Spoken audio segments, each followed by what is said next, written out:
Welcome to another broadcast from mindyourhealthcast.com. As you know, we have been introducing to you along the way in various bits and pieces, pertinent information, provocative information, not trying to convince you per se, but to get you to open your eyes and dig a little and find out for yourself what has been happening. After all, if you're going to spend $2.7 trillion for sick care, you might want to know a little bit about what's going on and what it is that's being treated, etc., etc., etc. So we've decided to call the broadcast today. We just finished a series of 3 on DNA, and of course we could have done several more to get into it in detail, but I'm not trying to get into detail because this isn't a class, and yet it is, but more of a provocative class than an informational class where we're teaching someone to be able to do therapy with what we talk about. So, we are calling the broadcast today, Treating Numbers, Not People. Now, I'm sure by now that you all have already noticed that or maybe come to that conclusion. But it seems that in the old days of medicine, when doctors were being trained to treat patients or people, they were trained in hands-on how to do a diagnostic examination and how to elicit symptoms and how to get a feel for what was going on with the patient and to know what it was that really needed to be treated, or if it only needed to be a lifestyle change or a dietary change or something other than give me the prescription pad and write out a few prescriptions and out the door next, which seems to be the way that medicine has gone. Now, I have had patients come into my office being helped because they were unable to stand up, and they would come carrying in their latest laboratory test, which was just done recently. And lo and behold, according to that test, they were perfectly normal, in good health. The only thing wrong was they were so weak they couldn't stand up, and they felt lousy, they were losing weight, etc., etc.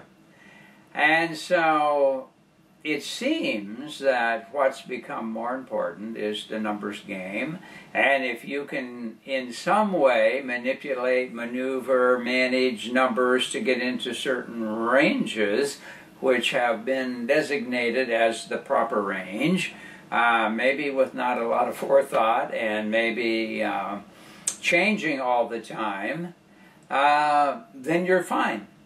And you should feel okay because the numbers say you should be fine. And sometimes I have told people recently, well, when I say recently, over the last few years, that when people come to see me, it seems up to that point they've been not treated as patients, but as numbers and pictures. So we have the imaging, which has become a massive market, and we have all the testing, laboratory, genetics, or whatever, which has become a billion-dollar-plus business, in fact, multi-billions. And yet, guess what? More people are sick with more chronic illnesses than ever. Seems to me something isn't quite right. Now, it's interesting also that I've watched over the years how the numbers have changed. You know, when I first studied medicine many, many years ago, and you were talking blood pressure, the numbers that were being used at the time for the perfect blood pressure was 120/80. But that was anticipated to be in a young person, or at least relatively young, comparative-wise to what we consider to be old. which I'm saying people in their 20s, 30s, and 40s were considered that they ought to be about 120/80. Now, as they looked at the reality of life and people, they kind of developed a rule of thumb that the two numbers of the blood pressure, the upper number, which the perfect they considered at the time to be 120, and I guess in some respects that's still the case, although I've seen some interesting moves by the pharmaceuticals as to what they recommend. And of course, the lower they put the numbers, the more people get on their drugs, so it has a considerable motivation and advantage that the lower numbers that you go for, the higher money that you can bring in, or the more amount you can bring in. So, the high number at one time was considered with blood pressure as 100 plus your age. So they anticipated that someone who was 70 years old, the upper number would be 100 plus 70 or 170, which is the systolic, and the diastolic should be around 80 to 90 in that range. Could be a little less, could be a little more than 80, but 80 was kind of a median. And so if you were running 80 to 85 and 140 or 60 on the upper number, and you were 70 years old, they would say, well, you know, that's not too bad. And I think part of it was they were considering that probably as people age, maybe the level of anxiety increased a bit, and therefore that upper number would tend to go up. Now, of course, the real fact of the matter is that if you, over the day, took your blood pressure, especially the systolic or the upper number, you would find it doing this, up and down, up and down, up and down, depending on what's going on with you, what your mental state is, what you're participating in. You would see it going all over the place. And that wouldn't be bad. It would mean that your system's ability to regulate based on what's going on would be very good. The lower number tended always to remain more stable. It would probably not fluctuate a few points around that 80 to 90 range. And there didn't seem to be any problems. But of course now they've gotten down, trying to push it even below the 120, 80 and get it down even lower. Why? Because of concern in health? I personally don't think that's the reason. I think the reason is the lower that you tell the doctors the numbers ought to be, guess what? The more medications the doctor is going to prescribe to try to push the number down. Now, you could be feeling perfectly fine. You could be very healthy, very energetic, but if that number was up, we've got to push the number down. And it's interesting how that has changed when there wasn't a lot of medications to give, if any. There wasn't really a lot of motivation to be concerned about those numbers, but the more you develop drugs that can manipulate numbers, the more you want to move those numbers into ranges that require the use of not only taking them, but staying on the drugs forever, which is not bad business at all. Okay, so I've watched other things change in terms of requirements, something called the homocysteine number. There was a time when they thought homocysteine was very important for your health, and so they would do a measure of that in the blood, and they would actually give people supplements for homocysteine, and then as years went by, they all of a sudden said, gee, that's really a problem. We want to actually reduce that number, and we want to do some things to push it down, so then it became the enemy. And a whole new market opened up. The same was true with the fatty acids, arachidonic acid, linoleic acid, linolenic acid. The trio of fatty acids at one point were considered to be the essential fatty acids. And then all of a sudden they said, no, wait a minute, this arachidonic acid shouldn't be that high. And in fact should be very low because it tends to irritate tissue and be inflammatory provoking in the wrong places. So we need to lower that. And so it's interesting how the numbers have changed. Cholesterol, when I first studied medicine several years ago, anything over 125 was considered high because the average person was probably running 95 to 105, and they were eating saturated fats, and butter, of course, as one of those saturated fats. Many of them were using lard-based things, which are considered, oh, these heavy saturated fats, you can't do that. And everything was fine. But now, over the years, that number has crept up. And, of course, it's interesting because when you look on a blood test, it says, well, this is normal and this is high, but over the years this high of 125 has crept all the way up to 200, and then in some cases 225, 240 are considered the high end of the range. Now, what has changed? Well, some things have changed, but maybe not what you think. So at any rate, the normal range was considered to be under 200. Like 199, you're fine. But if you hit 200, ooh, we got to do something about it. But 199, you're okay. Now, 1 point difference in a laboratory test is probably accurate plus or minus 10 to 15%. You know, that's only 1% roughly, or actually 0.5%. I have problems with thinking that if you're 199, you're okay, but at 200, you are suddenly too high, and we have to do something about it. But now, if you really look into it a little more, it gets worse than that. Because there's a lot of different things, such as blood sugar and so forth, that on one side of one number, which, as I say, in a test that is plus or minus 10 to 15% accurate, you're going to, on one number, say, okay, this person's a diabetic because they're one number past, but they're not a diabetic if they're one number under.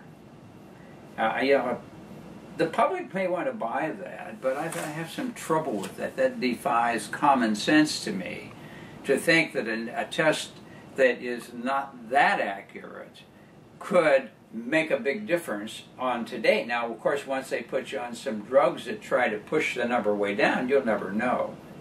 But that test could have been slightly off, and tomorrow, or even later today, you ran the same test and you would find that it could be 5 to 10 points lower than that, or 5 to 10 points higher. We don't know.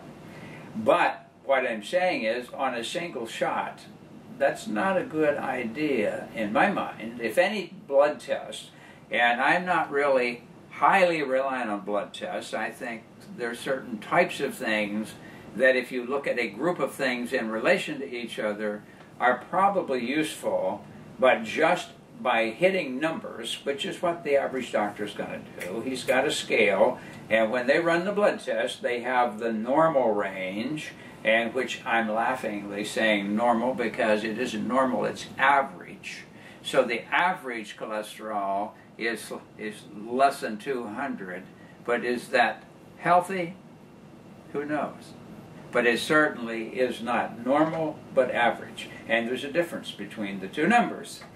So normally, most people are running plus or minus 200, but average, I should say healthy, or average, I'll get my numbers right yet. Average, they're running a certain range, but that's not necessarily normal. As I said, when I was much younger, normal was way down the scale.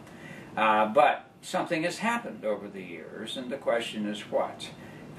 Is it because we're eating more fats? No, actually we're eating less fats because there's been a war on fats for a long time. So that's not the issue. But see, it's interesting to me that the manufacturers who make the drugs to manipulate the numbers are the ones who suddenly go back to doctors and say, you know, we've been thinking about this, and we really think that number should be down here. Now, what does that mean? That means, guess what? A whole lot more people are going to be prescribed their drug.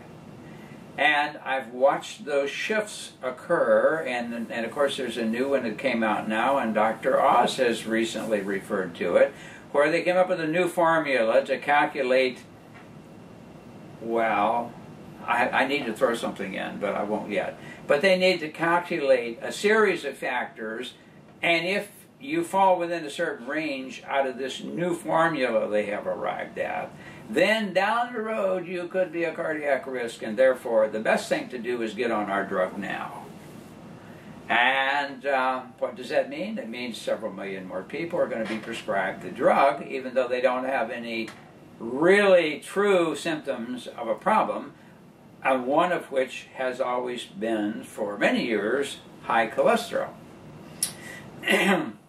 Now, it's interesting to me, having watched all these numbers shift all over the place, and what they mean, well, you know, all these things, like all the functions of the body, interrelate with each other. And pulling one isolated number without looking at it in relation to the whole picture is a big problem. And we see a lot of that going on today. And it seems that if we don't have an aberrant number or a picture to treat, we really have nothing to treat, except maybe we send them for psychiatric drug, because after all, if there's no bad numbers and no bad pictures, there's nothing wrong. It must be emotional, psychological, and so that's what we'll do. We'll send them off to the psychiatrist and get an antidepressant or an anti-anxiety drug, and then we'll wait and see what happens. Now, down the road, you know, one of those numbers are going to go bad, and one of those pictures may go bad, then we have something to treat. But in the meantime, we're just going to kind of tread water and shuffle out prescriptions of one sort or another, until which day is we've got something dramatic that we can say, oh, there's your problem. Then we can jump in and treat the big stuff. You know, once you've got the lump or the bump, you know, we call in the big guns and the big people, because now we're not talking about this nickel and dime stuff. I mean, now we're talking about getting up there in the thousands and hundreds of thousands and maybe even $1 million for the lump case, versus just some numbers. You know, the numbers are good for the revenue flow to try to keep pushing those down a little, but we know, they don't know, the people who are buying the medication and taking it, they don't know what's going to happen, that what we're doing is going to lead to other problems down the road. We don't know. I mean, I should say the patient doesn't know, but the people who make it know. Some of the smartest people out there are either researchers, merchandisers, or executives in major pharmaceutical companies, and they have a goal, and that goal is to sell a lot of drugs, to make a lot of money. And so everything pretty much they do is motivated by what can we market this for. You know, you've probably heard of a lot of drugs that came on the market for a particular purpose, and then later they all of a sudden said, well, yeah, that we could use that for that too. And so the detail people from the pharmaceutical go around the doctors and say, you know, you could start using that for this also. It used to be referred as an off-label use, and at one time the FDA made a little fuss if you were using for something other than what the label said. But a case went to court, and the court ruled that once a drug is allowed to go on the market to treat people, the physician has the option that they could, if they and the patient agree, use it for another purpose, which is then off-label purpose, but it's okay, because the court said they should have that right. If in fact it's been approved for human use for at least one thing, it doesn't mean that it couldn't be useful for others. And so that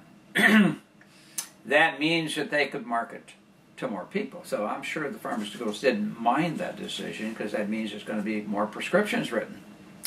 Anyhow, if it sounds like I'm down on the pharmaceuticals today, I probably am a bit. And in particular, the only places that numbers really, I should say, not, I hate to generalize. One of the big areas that it is important to know numbers is radiation exposure, because it's cumulative every time you get exposed to it. It adds to all the times before, and at some point you reach a toxic dose of radiation in your body, and that's something they don't ever talk about. They don't want you to even think about, but it is in fact true. I've mentioned before, I worked in health physics at one time with a company that was under contract to NASA, and what they were doing is monitoring exposure, and we had to keep very accurate records of every bit of exposure every day of every employee. And when they got to a certain level, they knew that it had accumulated enough disturbance in the body that could be extremely bad for their health and or fatal. So they had to no longer ever work around radiation again because of the cumulative effect. The same thing is true with x-rays, such as CT scans, body x-rays, DEXA, full body CT scans, all of these various imaging systems that use x-ray. That is ionizing radiation, and that is cumulative in the body, and they don't bother to tell you that. They think nothing of it, and you think nothing of it because you can't see it, so it shouldn't be bad. Anyhow. Excuse me, so I guess we've kicked around the numbers enough that now we need to get into one in particular, which I think is a major abused product. That not only is it a major abused product, it is dangerous and unhealthy. And I think, first of all, if you haven't noticed on the market, go to Amazon or any Barnes & Noble, I don't care, one of the book companies, and type in cholesterol hoax, cholesterol con, the truth about cholesterol, any of those terms, and see how many books pop up, not by some nutritionist or somebody in the natural health field, but by MDs, DOs, PhDs, and in some cases both PhDs and MDs, and you're going to find that there is a lot of them out there. Why do you not hear about it? Because they are not brought up on the evening news, and they're not going to be on any of the shows talked about books, because hands off, this is a big market. We don't want to make any problems. Just take what you're given and don't make any waves. And besides that, everybody knows that cholesterol is bad for you. It could bad cholesterol. And therefore, you need to get it down. No matter what level it is, we're going to come back and say it ought to be lower. And I mentioned just a few minutes ago about one of the newer formulas. You can have normal or even low cholesterol, but they're going to put you on a cholesterol-lowering drug, if you can imagine that. Now, the ramifications are so massive. I mean, we could take hours to go through it, and I don't want to bog you down with big details. But the people who are prescribed cholesterol-lowering drugs are being put at great risk, I will say that. And when I say that, I don't want you to accept it because I said it. I want me saying it be provocative to you, and go and find out for yourself, especially if you're taking those drugs. Now, here's an interesting book called Hidden Truths About Cholesterol-Lowering Drugs. I've mentioned this before. It's not a great big book, and the individual who wrote the book at one point worked for a statin manufacturing drug company. And he has some interesting things to say about the whole thing, and we're not going to beat you up too bad and belabor this too much, but here's what he has to say.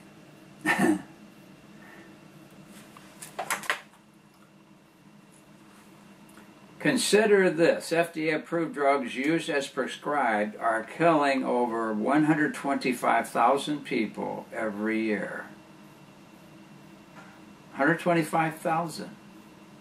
You know, if you had one vitamin or one herb that might have even harmed or injured someone, it'd be off the market, just like that. I told you before with one of the big COX-2 inhibitors that was finally taken off, that was pushing somewhere between 100 and 150,000 people died from it. One drug before they took it off the market.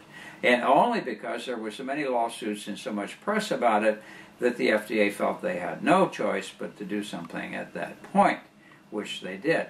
So now this guy is saying that at least 125,000 are killed every year by drugs. Nationally, this makes prescription drugs the fourth leading cause of death after cancer, heart disease, and stroke. That does not count death by hospital medical error, which adds another 98,000 deaths to this atrocity. Hypnotized by drug ads, the general public is oblivious to the deaths caused by prescription drug use. This is evidenced by their willingness to swallow whatever the doctor ordered. This is especially true for drugs that targeting heart disease. The best-selling drugs of all time are the cholesterol-lowering drugs known as statins. They procure drug makers and their shareholders billions of dollars in profit every year.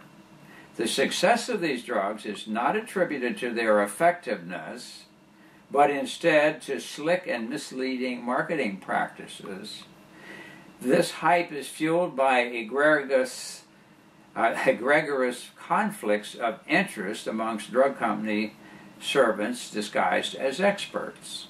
Don't be surprised if your own doctor falls within this group. The truth be told, statin drugs are poisons, foreign to the human body, and may be at times life-threatening. Now, he said that the pharmaceuticals know several things. Number one, that cholesterol is not the cause of plaquing or cardiovascular disease or strokes. They know, number two, that the drugs that they are making for that are toxic, very dangerous, and in many cases fatal. They know that, and he says that. When you read his book, he talks to you about all the things that they really know.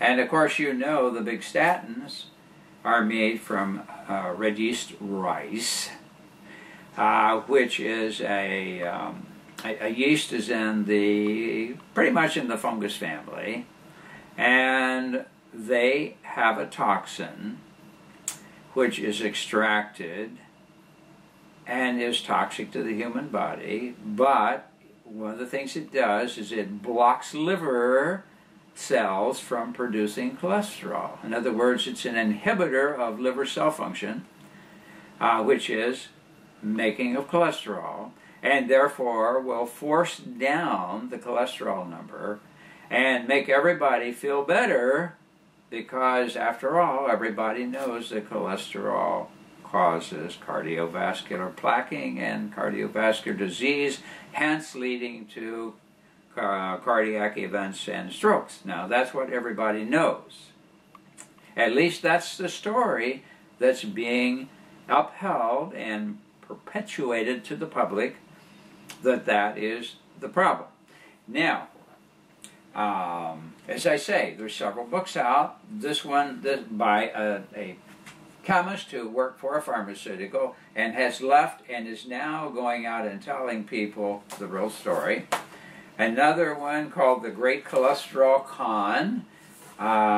This is by a doctor out of Great Britain. There are several other books calling it the cholesterol hoax or whatever.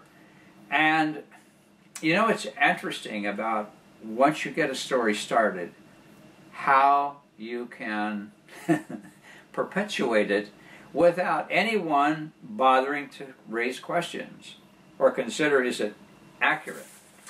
Well, I'm going to say this to begin with, that there are literally thousands and thousands of doctors around the world, and including the U.S., who not only think, but are absolutely convinced that cholesterol has nothing whatsoever to do with the cause of plaquing or cardiovascular disease, and they've even formed an international network of cholesterol skeptics, is the name of the organization. Now, if you want, you can get on the internet and you can find them pretty rapidly, and they have lots of information by a lot of researchers and doctors that will show that their hypothesis is that it does not cause cardiovascular plaquing. It does not cause heart attacks.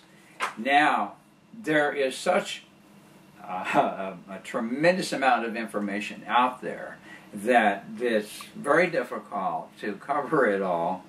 And I don't want to overburden you, but I want to hit the highlights.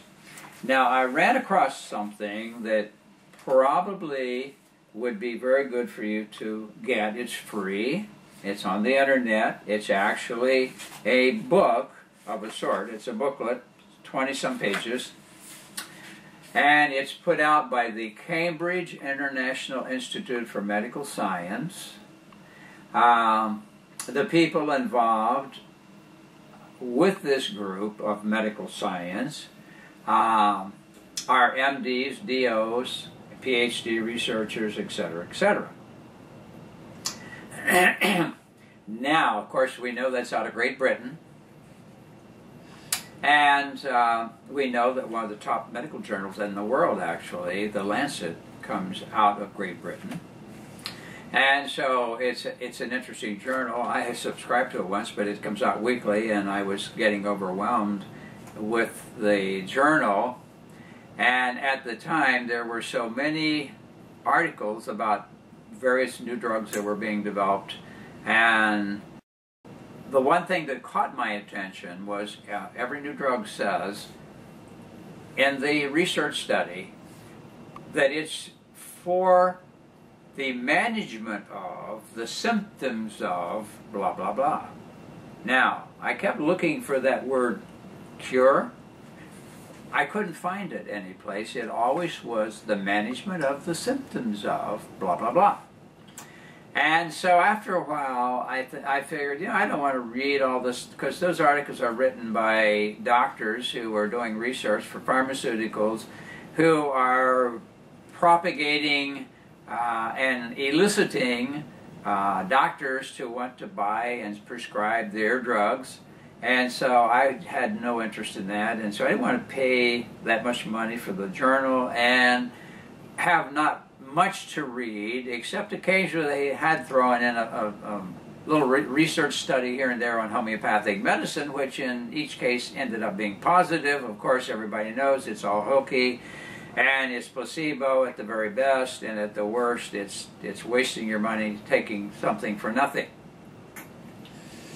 And of course, that isn't true, and I don't believe that. I've been in the field long enough, and I've watched people with all kinds of, quote, incurable problems get well, so I know better. What we have is a lot of people who are very poorly trained, if at all, in homeopathy, not understanding what they're doing, and of course, they're not going to get any results unless you understand what's happening. And it's not that simple. It usually takes many years to learn it well. And you have to be dedicated, because it's a hard study, and you have to do a lot to wrap your mind around it so you understand. But at any rate, this particular booklet is called The Cholesterol Myth, and it's a series that they are putting out of booklets like this that are the physician's concise guide to. And so this particular one is the physician's concise guide to the cholesterol myth. Now, right on the front of it, they have a quotation from a MD who happened also to have a doctorate of science as well as an MD. He was a graduate of Harvard University. He taught medicine and research, and he was one of the early doctors who was involved with the Framingham study, that magical study that proved that two things. What? Dietary fats raise blood cholesterol, and raised blood cholesterol cause cardiovascular problems. That was the big hypothesis. Now, here's what this doctor, who was high up because he had done things for the National Institute of Health and a lot of things. He's in just recent years died, but he was very research oriented, and he was a very well-trained scientific thinker and investigator. Now, having been involved with the Framingham study, which is the basis of what has been shown, or let's say utilized, that it was shown, that this hypothesis that eating cholesterol foods raise cholesterol, and raised cholesterol causes plaquing and cardiac events. Okay, so here's what he had to say. Saturated fat and cholesterol in the diet are not the cause of coronary heart disease. That myth is the greatest scientific deception of the century, and perhaps any century. And his name was George V. Mann, M-A-M-N. As I say, he had a doctorate in science and an MD. He was the professor of biochemistry and medicine. Now, that's a pretty powerful statement. Saturated fat and cholesterol in the diet are not the cause of coronary heart disease. That myth is the greatest scientific deception of the century, and perhaps any century.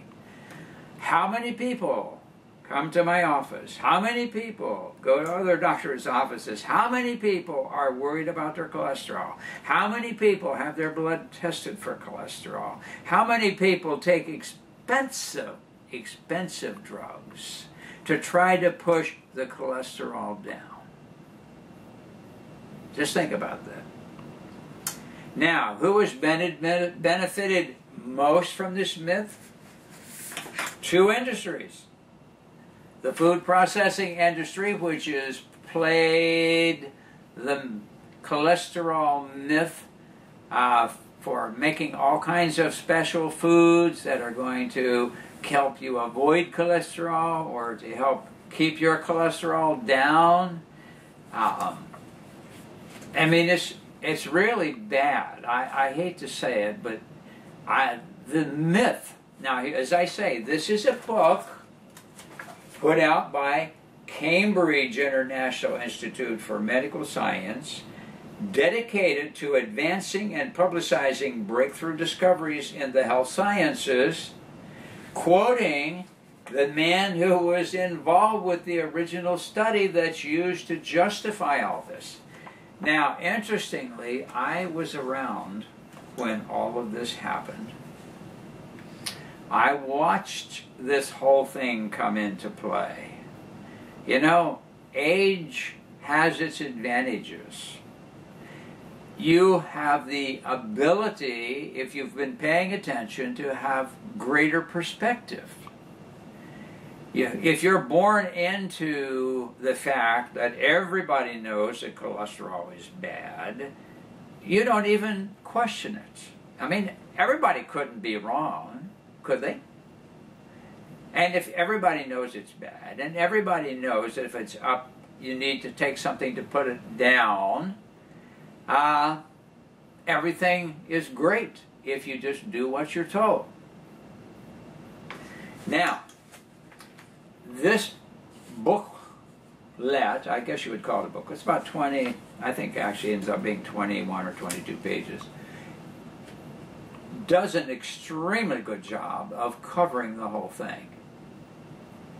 And there is a website called Cambridge, the Cambridge University, CAMBRIDGE, Medical Science, that's the title, cambridgemedicalscience.org, will put you onto the website where you can download a free copy of this booklet. They're not in the business to make money. They're information purveyors, and evidently they're funded to make money available so they can put out this free information that they have accumulated that they feel is necessary or useful for people in the field of health sciences, in particular to physicians. That's why they call it the Physician's Concise Guide. They would anticipate that all doctors would procure a copy and read it. Now, I don't think it's going to happen. I don't think they're going to be interested, and I don't think they're going to take the time because they have a lot of patients who come to them because of their cholesterol, the enemy. And I remember, as I say, when the whole thing started, they did this big study called the Framingham study. Now, I have some interesting material on that. One I thought was interesting called the Framingham Follies. Of course, they're critiquing it, and the reason they're critiquing it because what actually was found and what has been perpetrated that they found don't quite gel. Here was a study that I believe had an ulterior purpose to begin with. In fact, I studied clinical nutrition with an MD who was also a DC and who was also a PhD and also an ND and also had advanced studies in Europe from enzymology and so forth. I mean, here's a guy who has spent a good share of his life learning and studying, but he also treated people. And guess what he ultimately ended up?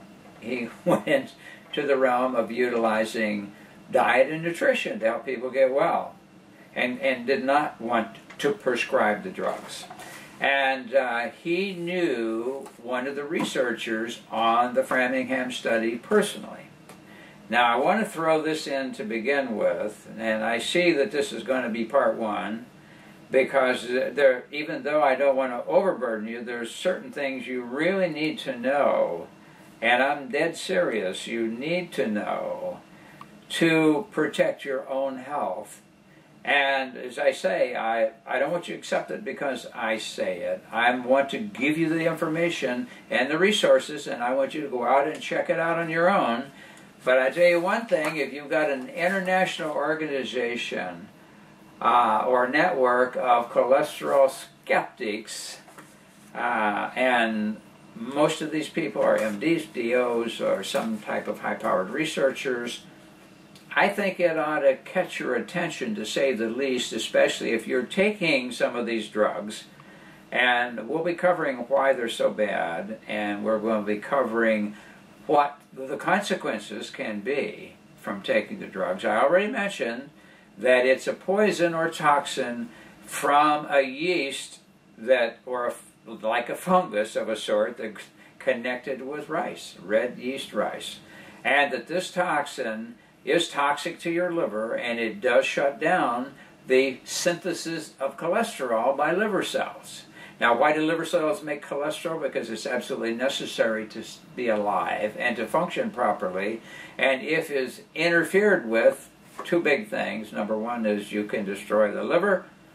That's why they're supposed to be monitoring your liver when you take them. And number two, it can, because of its effects, bring on other very serious problems, including death. And so I'm hoping that I've gotten your attention, and I'm not just saying this so that I have something to talk about. I mean, I tell my patients all the time about it, and I get them out digging and reading themselves.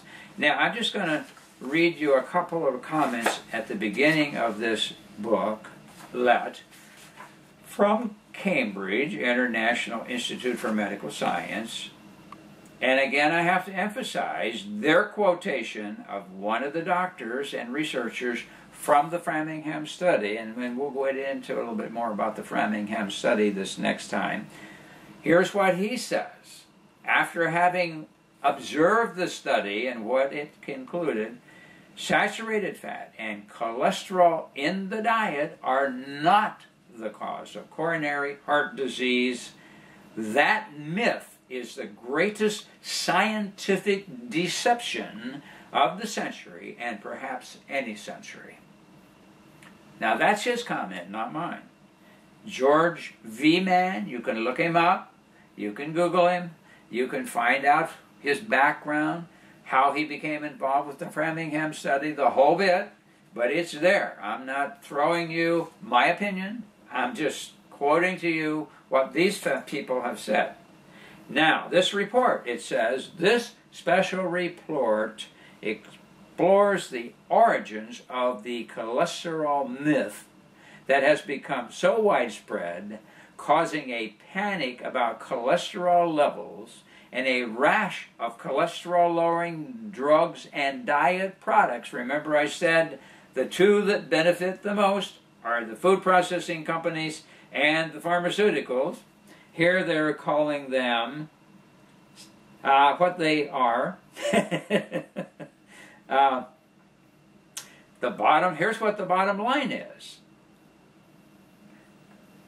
The cholesterol scare is completely unfounded with no direct scientific basis for it. Now, is that pretty clear? Do you think I have to magnify that a little bit? Do you think I need to somehow clarify because it's a bit obscure? You think they're just hinting to the fact that maybe there might be a little bit of an issue?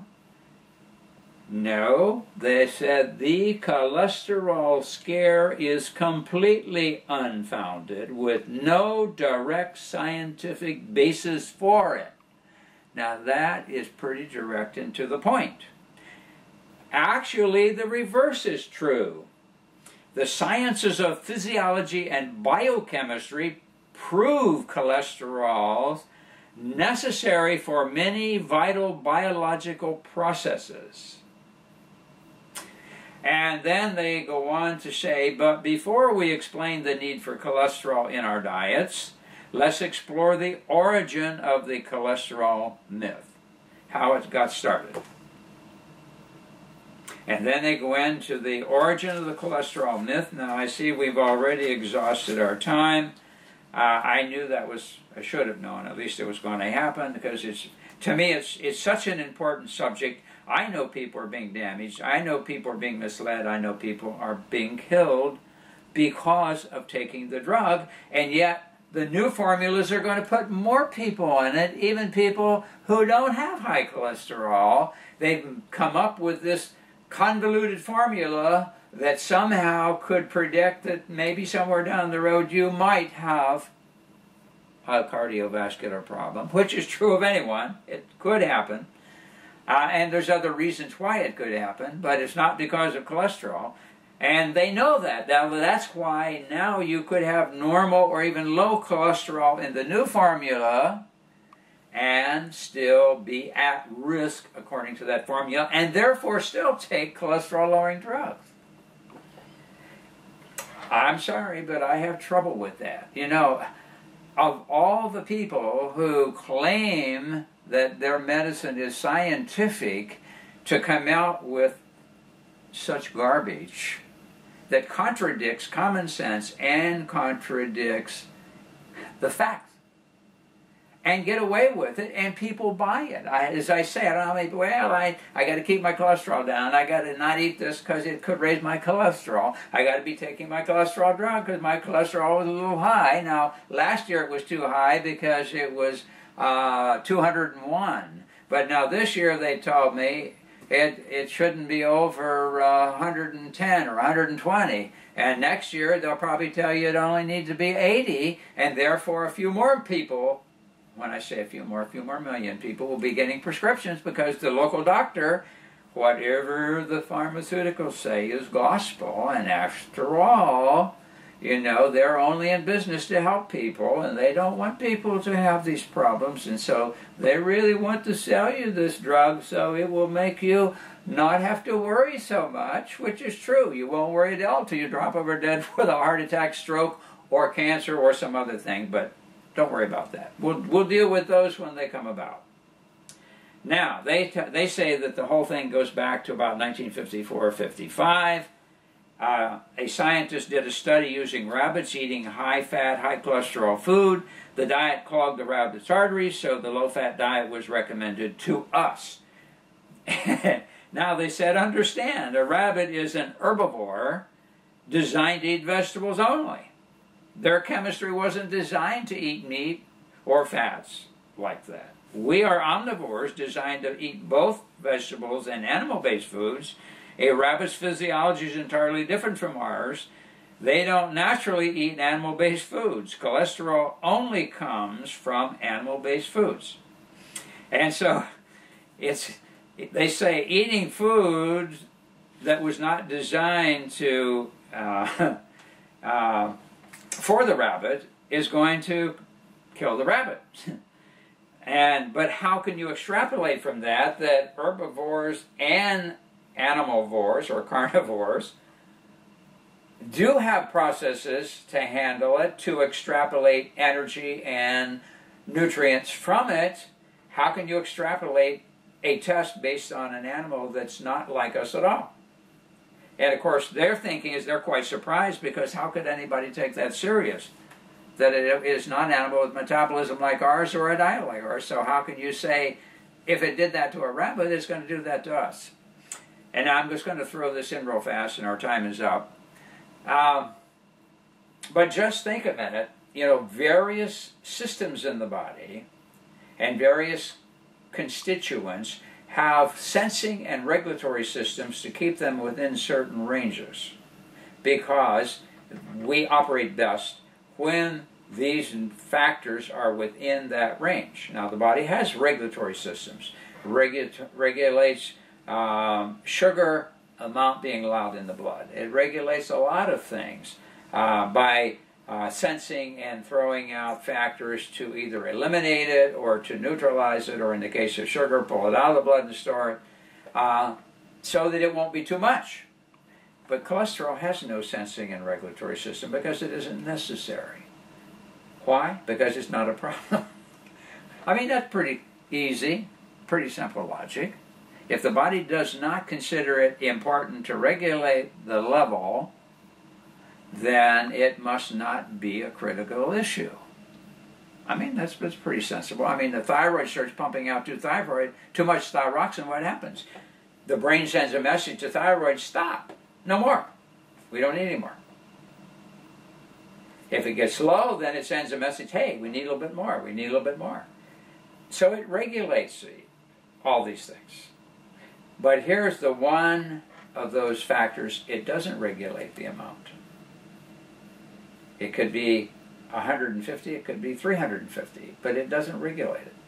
Okay, so I've given you enough, I think, to jump off the jumping board into the deep side of the pool, and hopefully by the next broadcast you will at least, if you haven't procured any of the books who give piles of technical information, at the very least, if you would get this guide, Physician's Concise Guide to the Cholesterol Myth, and just read through it, it's laid out pretty simplistic, doesn't go into highly technical information. I mean, the average MD isn't necessarily a researcher, and so, you know, research articles primarily are written for other researchers.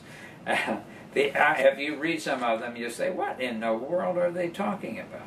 Other researchers, that's their lingo, and they talk, but a lot of the average practicing doctors are not researchers, and they're going to have trouble knowing sometimes what they're talking about also. But this is very, very clear, straightforward, no highly technical information. Just a lot of data in terms of, okay, you know, this percentage of this did this and that and that. So, you know, pretty straightforward and easy to digest. So, and then they do a good job of summarizing, like misleading misconceptions, commercials, and pharmaceutical propaganda. I mean, that's pretty clear cut. I don't think you have to even have a college, high school diploma. You just have to be able to read to understand that. Okay, so we've come to the end of the first of the 2 broadcasts on this. I hope I have provoked you enough, and I intended to.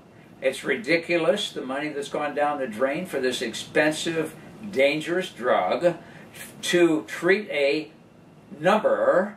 Now, getting back to what our original concept is, number, to treat a number that is worthless in terms of health meaning, although it could if it were extremely low. And we'll talk about that aspect of it in the next broadcast. Otherwise, go to our website, to mindyourhealthcosts.com, and look through it, look at some of the books we have listed, and other health-providing types of things. We'll probably, if you were to purchase anything through there, get a couple of bucks. I tell you up front, I don't hide anything. I finance the broadcast and the research all myself, buy all the books and all the information I need to get to put these together. I pay for it myself, and so we make a little bit back, and it's not very much, I'll tell you that. Percentage if you buy some of the things through our website. Otherwise, you're paying the same price, getting the same guarantee, so you pay no more, and in return, I get a small return that can help maybe buy me another book to put together another provocative broadcast. It was nice being with you, so until our next broadcast, be healthy.